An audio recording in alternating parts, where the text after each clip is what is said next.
Bhojpuri actress Akshara Singh को 3 लाख रुपए लौटाना होगा शिवेश मिश्रा को। जी हाँ दोस्तों, शिवेश मिश्रा एक प्रोग्राम बुक करते हैं समस्तीपुर में, जहाँ पे अक्षरा सिंह को बुलाते हैं और उस प्रोग्राम के लिए अक्षरा सिंह को 3 लाख रुपए देते हैं। अक्षरा सिंह उस प्रोग्राम को सिर्फ और सिर्फ 35 मिनट में ख़त्म करके भाग जाती है।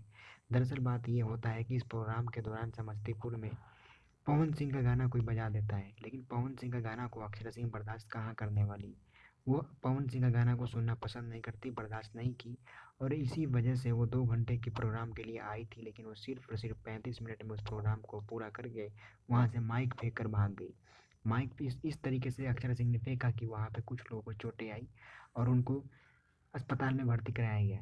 दोस्तों, अक्षरा सिंह बहुत घमंडी किस्म के इंसान है, जो कि एक स्टेज शो के दौरान, एक प्रोग्राम के दौरान इतनी बड़ी और पैसे लेकर भाग गई। आपको क्या लगता है दोस्तों? प्लीज़ कमेंट में ज़रूर अपनी राय दें। वीडियो पसंद आए तो वीडियो को लाइक और चैनल को सब्सक्राइब करना ना भूलें। Thank you.